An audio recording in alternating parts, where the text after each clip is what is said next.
Ciao bambini. Aujourd'hui, on part à l'assaut de l'Italie. Pourquoi ? Parce qu'on répond à l'appel de notre bon roi Pardi. Vous ne savez pas qu'il essaye de conquérir la péninsule depuis 1494 ? Allez, assez traîné, on y va. Coup de canon, chef-d'œuvre de la Renaissance et maladie vénérienne, c'est le programme de la nouvelle série du Moyen-Âge dans tes oreilles. C'est parti pour Rêve d'Italie.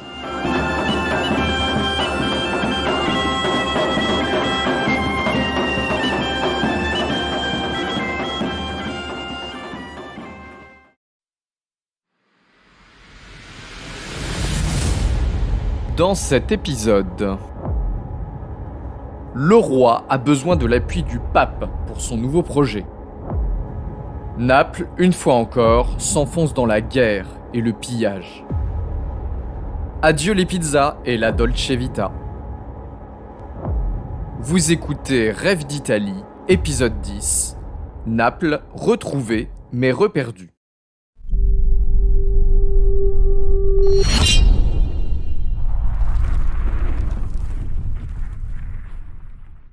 Après la rapide campagne de 1499, les Français sont devenus maîtres de Milan. Bien installé dans sa capitale lombarde, Louis XII se comporte désormais comme un seigneur italien et joue le jeu de l'équilibre des pouvoirs. Traditionnellement, vous le savez maintenant, la péninsule italienne est partagée entre de grands États comme Milan, Venise, Naples et les États pontificaux, et de petits États, voire des micro-seigneuries, qui se placent sous la protection des grands et monnayent leurs alliances d'un côté ou de l'autre en fonction de la direction du vent. Eh bien, Louis XII se sent dans cette mare au canard comme un poisson dans l'eau. Il négocie avec tous les petits États qui entourent Milan pour leur offrir sa protection en échange de tributs réguliers. Eh oui, l'argent. Mais le roi n'est pas fiable pour ses protégés. Il offre par exemple sa protection à la fois à Florence et à Pise, qui sont en guerre l'une contre l'autre. Il y a un petit problème. Mais surtout, Louis XII honore sa promesse au pape Borgia, Alexandre VI, et soutient son fils Cesare Borgia dans la constitution d'un État en Italie centrale. Vous vous souvenez, il avait fait cette promesse au pape pour que celui-ci le soutienne dans la conquête du Milanais.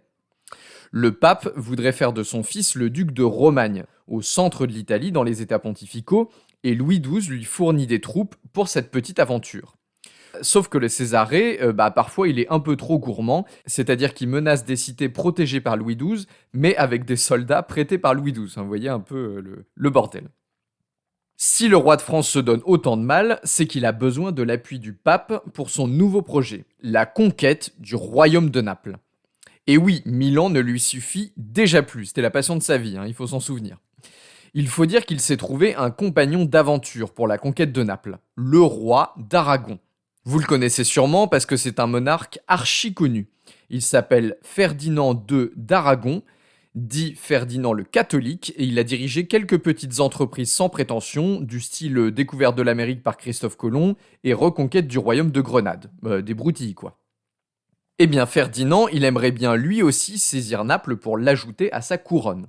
Problème, déjà le roi de Naples, c'est son cousin, ça fait un peu désordre, et surtout le roi de France a la même envie que lui. Qu'à cela ne tienne, en octobre 1500, les deux monarques signent le traité de Chambord, qui est une merveille d'opportunisme. En gros, le roi de France prévoit de conquérir le royaume et de le diviser en deux. Il va garder la région de Naples et le nord du royaume, et Ferdinand d'Aragon recevra la Calabre et l'Apulie, c'est-à-dire plutôt le sud du royaume. Bon, le traité a quelques failles, puisque rien n'est dit sur la province de Basilicate, et surtout, rien n'est dit sur le partage des revenus du royaume. Mais ça, c'est pas grave, nos deux larrons sont d'accord, l'expédition peut commencer. Louis XII se tourne évidemment vers ses gars sûrs, les Suisses, qui lui fournissent le gros de l'armée qui part de Milan en juin 1500. Bon, vous commencez à connaître la tactique française. Ils avancent jusqu'à Capoue, qui est pillé de fond en comble, pour faire un exemple, comme d'habitude. C'est d'ailleurs un des épisodes les plus violents des guerres d'Italie, à tel point qu'il a marqué tous les chroniqueurs. Forcément, ça ne donne pas envie à Naples de résister, et la capitale du royaume est conquise le 4 août 1500. Vite fait, bien fait, les Français s'installent à Naples, tandis que le général en chef des forces aragonaises, Gonzago de Cordoba, occupe la partie sud du royaume. Naples, une fois encore, s'enfonce dans la guerre et le pillage.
Bon, rapidement, la bonne entente entre les Français et les Aragonais tourne au vinaigre.